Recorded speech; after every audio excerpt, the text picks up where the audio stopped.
Thank you. The floor is yours. So first I want to thank Emtech and MIT for having me. This is an absolute honor and a privilege to be here, especially since I've been a longtime reader of the MIT Technology Review. Today I'm going to talk about something a little bit different, and a lot of it will lead right into the after the presentation that just came. But I want to talk about a new approach to security, and I think right now is a better time than ever as we become even more and more connected in this world. And I want to tell you about the story of Darktrace and take you on the journey of how we went from a startup just 5 years ago to a company now valued at $1.6 billion. And I want to talk to you about our approach. What I am not here to do is sell you software, so that's the good news. But what I want to accomplish, if I accomplish anything today, is just changing your mind and opening your mind to a new approach to security, because I truly do believe the legacy approach to security is dead. So a little bit about the company. We have over 400 million in total contract value, 7,000 deployments worldwide. But the two most important parts here are that a number of employees. I submitted this slide last week, and we are now up over 750. To give you an idea on the growth that we are experiencing, 3 years ago, I was employee number 100. A year later, we were up over 350. 2 years later, 550, and now up over 750. What this tells me is the community is finally starting to adopt alternative use cases for security and new ways of thinking, and not just repackaging the old. The other interesting thing is the industry sectors. Now, I came from the US intelligence community, and one of the things I was really worried about when I left that and went to the private sector was that I'd get bored, that it wouldn't be as exciting as the work that I was doing. Not the case. If I told you how many times I'm writing up corporate espionage cases, you'd be shocked. Insider threat, I'm writing up dozens by the day at this point. And one thing to note there is the energy and utilities sector. We've seen a massive spike just in the last 12 months of attacks happening in there. And I think 12 to 18 months from now, that 8% is probably going to double. If you've been looking at some of the FBI reports out in the US, don't take that lightly. That is usually good intel and good sign of things to come. And countries and nation states are targeting industrial control systems. So, normally I talk about how the cyber landscape has changed, but I think I found a new slide that I'm going to use on my deck. This is absolutely fascinating to think about. I can't even imagine what 2019 or 20 is going to look like in this slide. The problem is, with all of this innovation and forward thinking comes additional risk. And are we prepared to address that additional risk? Now, like any good tourist coming to Dubai, I traveled to the Burj Khalifa and took the 40-second elevator ride up to the 124th floor, watched the sunset, took 150 pictures on my cell phone and a lot of selfies, immediately put it up on Instagram. And as the sun went down and the entire metropolis came alive with all the lights and all the moving parts and the fountains, I saw something a little bit different than everybody else. I saw IP addresses moving all over the place, buzzing around in the supercars down on the streets, light bulbs, thermostats. Every building looking down on there had not just one or dozens, but hundreds of thousands of IP addresses to connected devices. And if it's got an IP address, I've been arguing for a long time, it can be used against you. But here's the problem. Security teams don't look at everything with an IP address. They look at what we've been doing in the past. So one little thing I always like to talk about, and this is the only time I'll pull out my note card, I like to look back at the last 5 years of security breaches, but from a different perspective, one that the media doesn't really ever talk about. So let's go back to 2015, the Sony breach. 100 gigabytes of data allegedly left their network. And if you do the math, that's 3.8 gigs of data per week. 2016, Panama Papers. 2.6 terabytes of data left their network, which is an astounding 57 gigs of data per week. The shadow brokers, which the NSA I'm sure will never confirm nor deny, allegedly lost 50 terabytes of data from their network. And get this, 137 gigabytes of data left their network per day during that breach. And then last but not least, Paradise Papers, which is the Panama Papers all over again, 1.4 terabytes, 26.9 gigabytes per week. So the question I ask is, these are pretty big companies and organizations with all the resources in the world. How on earth does that much data leave the network without anybody knowing? And there's a good answer for that. We've become so connected. Everything has an IP address. Just in my house alone, I've got 25 IP addresses. You could go back a couple years ago and say the average household of 4, each person had a mobile device and a laptop, so you could count 8 to 10 devices. Now you throw 5 or 6 TVs on top of that. In my case, my chicken coop is on the internet, my garden's on the internet. Everything is on the internet, which increases my risk and vulnerability. Every single one of those devices, I have no doubt, can be compromised and breached and used against me. And the other problem I see is, if you go talk to a security team, and I've talked to hundreds of them, thousands at this point, and unfortunately the mandate of the security team has not yet trickled down. The mandate of the security team of the past was very simple. Protect the servers, the desktops, and the laptops, and the printers. The mandate of the security team of today is protect everything with an IP address. But I promise everyone in this room, if you go back and talk to your security team and say, tell me everything on our network that has an IP address that doesn't fit in that other 3 category, they'll look at you with a blank stare. Now, do you think that's a good position to be in this day and age? Not at all. So we need to start thinking about security from a different perspective. And we need to stop relying on the legacy approach, which was typically work on your perimeter.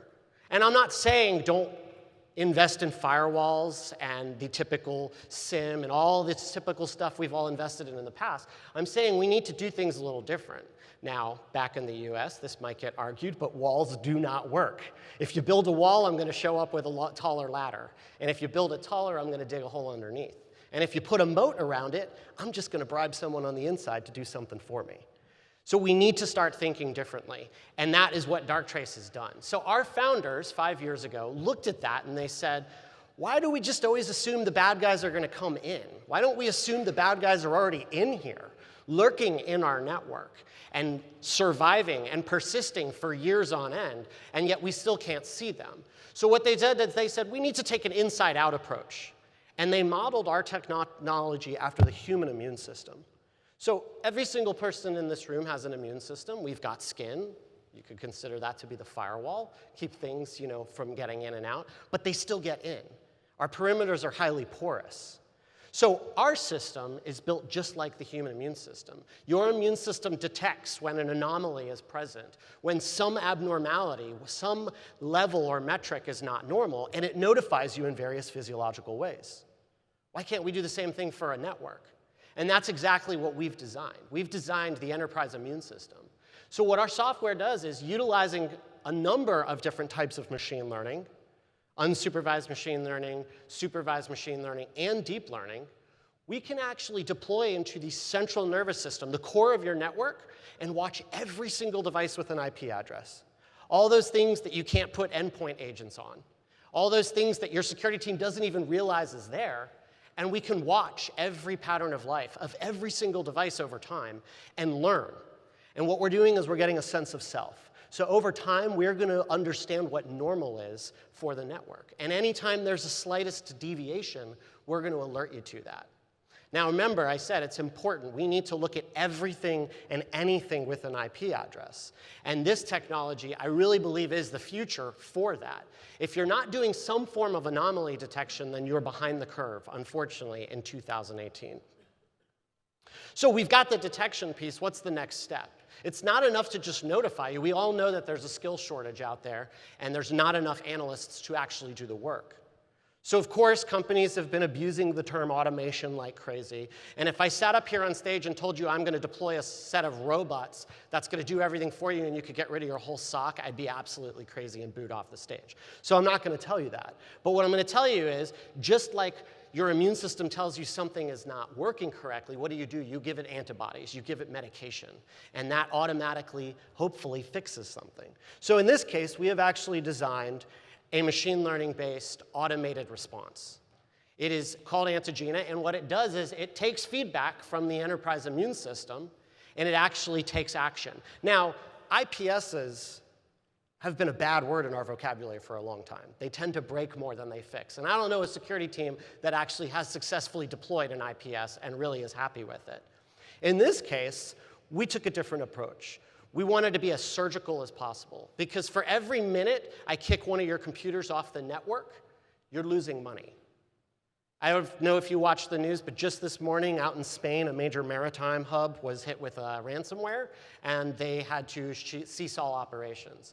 If you read Wired just last month and read about, I won't name them by name, but the major shipping company out there, their entire global network was taken out in less than 2 minutes. It's this automated response that I think is the way of the future. And in such a highly connected city such as this is absolutely imperative, and the only way to prevent against future attacks. So how are we doing this? I mentioned before, we typically go right at the core of your network. We got to be greedy. I got to look at all the data. It's not enough to just use NetFlow and do sampling. Things get by, and attackers are getting more and more sophisticated. It doesn't need to be nation state anymore. It doesn't need to be a criminal adversary with lots of resources. Anybody could fire up a YouTube video in this day and age and actually stage an attack. And I could tell you right now, I am finding those little Raspberry Pi devices in ceiling tiles, underneath floorboards, and hidden inside walls on probably 50% of my clients. From employees that are actually learning how to do this stuff, plug it into the machines, and take over in a network, or harvest passwords. So I guess the other question to a lot of security teams, could you find a device that's the size of a stick of gum that was introduced into your network and walked into your building? Nope, absolutely not. And this is where this anomaly detection comes in. So what we're doing is we're using unsupervised machine learning, and I won't bore you with it, but I'm sure everybody's heard the cats and dogs example of how machine learning works. But there's a really big fundamental reason why we had to go with unsupervised machine learning, with which, if you're familiar with the industry, not many people go with that method. It's very difficult to get right. But the reason we had to do it is because there is no training data for every single network in the world. We needed to design a system that learned based off your network. We needed to design a system that learned based off of all the different unstructured and unlabeled data. Because every network sitting in this room is different, just as every single immune system is absolutely different. So we had to design a system that could be deployed in any network, be absolutely agnostic, and just work. And so unsupervised machine learning is what we started with 5 years ago. And I'm not going to lie, it was a long, bumpy road, but thankfully we got there before many of the other industries have gotten there. And as you're all aware, AI is the new buzzword of 2018, just as big data was the buzzword of the last 3 to 4 years. But we realized unsupervised machine learning, while we had mastered it and gotten it right, wasn't the only answer. So we've actually pivoted, and we've moved into using supervised machine learning in addition to that. And this is a project I'm really excited about. First and foremost, I have to mention our headquarters is based out of Cambridge University in the UK, and that's not done by accident. Kids graduate, and they literally walk across the street and come working. And I do not like statistics, because statistics are oftentimes wrong, but I have been told we have the most PhD mathematicians that have come from academia straight into private sector. And we have over 35 mathematicians tirelessly working around our proprietary algorithms and models that we're using. So one of them came up with this fascinating idea. We've got 120 of the best analysts around the world working in 3 different SOCs. Why aren't we watching them? So we're using supervised machine learning and training our system off of our 120 analysts. And we're looking for trends on how our analysts operate. And one of the artifacts of that was we're able to spot campaigns before they turn into campaigns. So if one of my analysts in Singapore is looking at something in particular, and then one of my analysts in the UK starts doing that, and we just figure out that they're both in the financial services industry, and then 3 analysts in the US start looking at that, we can connect all of those dots. And we've now uncovered a campaign before it's actually hit the media. And we've seen absolutely huge success in this, and we're continuing to develop this. And then last but not least, deep learning, which everybody's familiar with right now. Google's doing some amazing stuff, and there's hundreds of open source APIs out there. We're using that for some of the harder to detect things like DNS tunneling. So I think it's important to note that as you're exploring the AI space and looking at companies, whether it's our company or other companies, make sure you focus on a company that's math-based and not a company that's just added a little plug-in and all of a sudden a leader in AI. So this is kind of my favorite part. These are actual scenarios. These are things that we caught on our clients. And you'll notice a trend here. I'm not going to talk about ransomware because I'm tired of talking about it. I cannot believe that our employees still click the email and still bring it in. But unfortunately, it's still going to be around for a little while longer. And if I have some time, I will tell you an interesting new use case for ransomware that is probably going to make waves in the next few months. But in this particular case, if you didn't see this story, it was covered on CNN and a number of major news outlets. Because of the theatrical nature of it. It's funny in the sense that it's a fish tank, but in reality, it's really no different than what we've already seen. It's no different than what we saw in the Ukraine when an alleged nation state took out their power grid. The point being is, everything on your network with an IP address, as I've said before, can be used against you. So in this particular case, we had a client with a massive fish tank. And when I say massive, I mean sharks and large animals in this fish tank. And one thing I learned while doing this case was that you can actually hire a managed service provider to look after your fish tank. Who knew? But what they did is they put a computer underneath the fish tank with a dozen different sensors to monitor everything from temperature, pH, feeding schedule, you name it. And the problem is because in our industry and in the world we live in now, everything's about speed. We move so quick. So somebody in that corporation put a help desk ticket in, said, I need a computer, didn't say what it was for, and they installed it underneath the fish tank in the middle of the lobby where strangers are walking by all day long. And here's the kicker. They joined it to the domain. Computer on the domain connected to a fish tank. And what happened was somebody, using Shodan, as we saw before, was scanning the internet and found this target of opportunity. They immediately found a publicly available exploit, and that's another thing the media doesn't tell you. You don't need to be an experienced hacker. You don't need to develop an O-day or a zero-day. It's as simple as Googling the model number to find an exploit that somebody's already developed, and that's what happened here. They exploited the computer, they moved upstream through the network, actually compromised a database, and attempted to exfil 10 gigabytes of data through the fish tank. So going back to my second slide, how on earth does that amount of data leave the network without you noticing, let alone through a device that the security team didn't even realize they walked by every day when they came in the morning? And it comes down to visibility and processing the data that all of those devices are producing in an unparamounted way. In this particular case, we actually caught this post-exploitation. We caught it because this computer looked different than all the others. Remember, I said we're tracking pattern of life. So Darktrace looked at it and said, I've got one desktop, and it looks different than all these other 20,000 desktops. It's using a different protocol than all the others. It logs in at a different time of the day. It's sending unusual amounts of data compared to all the other ones. This device looks different than everything for the network as a whole and for itself. And we were alerted to it, and we actually caught it right as the exfiltration was happening. Now, this one's interesting, because, and I like this story because it covers all the bases: insider threat, and malware, and et cetera. Bitcoin. I'm sure some in this room invested in it. I didn't touch it. I don't trust it. But that's a discussion for another day. But when the Bitcoin craze happened, we saw a massive spike in crypto-related incidents. Now, it's not what you think. It's not the sidejacking where you visit a website, some piece of code gets loaded on your computer, and they steal some processing power. No, no, no. What we actually saw a spike in was the systems administrators, the people you trust, the people on the security team, the people that had privileged access to the data center, hijacking company resources and essentially turning the data centers into mints and using their supercomputers to mine Bitcoins. Two stories. In this particular case, this sysadmin had found a storage room with about a couple dozen servers that were being sunsetted and thrown out in the dumpster, and he found an interesting way to repurpose them. He took all 12 servers, found an empty closet that nobody knew even existed, put a switch in there, racked them up, built a 12-node cluster, and actually mined Bitcoin using that.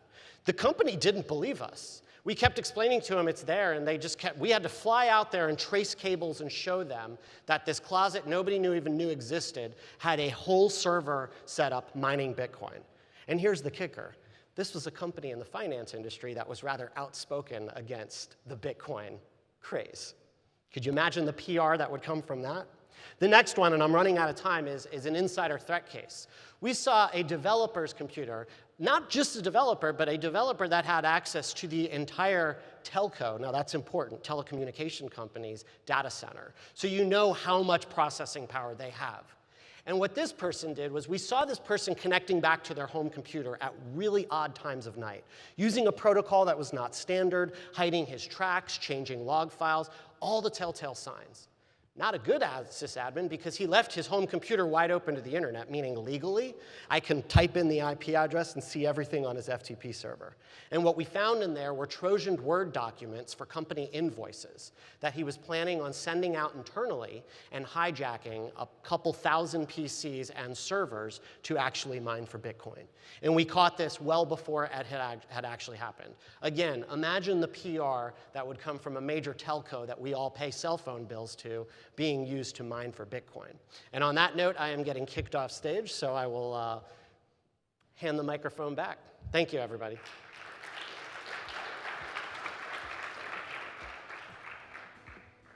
Thank you so much, Yes, Justin. That's fantastic. We have a question coming through the app, through Hoover. Sure. So it seems cybersecurity advancement should move as fast as technology advancement, which is getting faster and faster. Do we have enough talent in the world, from juniors to seniors, to keep up with this advancement, or we will be outnumbered? Yep.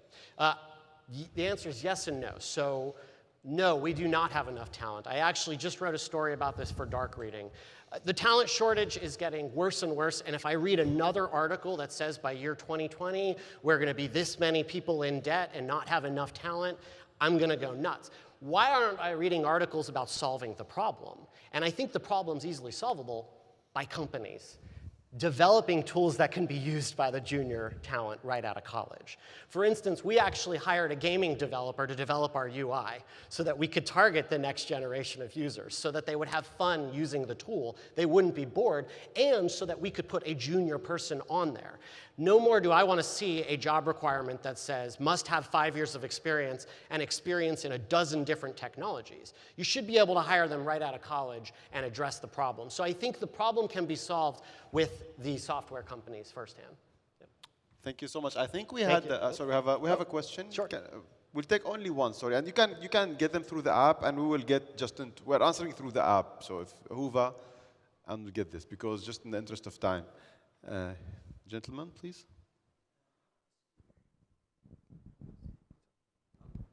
I have a question regarding industrial security. So if there is a company have a DMZ zone, is it possible to be attacked within the process network? In regards to industrial control systems specifically? Yeah, Yeah, absolutely. I mean, to give you an idea, when we prototyped our software 5 years ago, we actually developed it for the ICS space. And we deployed it in a power company. I won't give too many more details other than that, but the power company had been tipped off that there was nation-state activity that had been there for years, and they were never able to find it. After we baselined the network, we found it 2 weeks later, and were able to eradicate it. So ICS, absolutely, yes. Justin, thank you so much. Fascinating. Thank you. I have to worry about my fish tank now. Thank you so much. Thanks. Keep the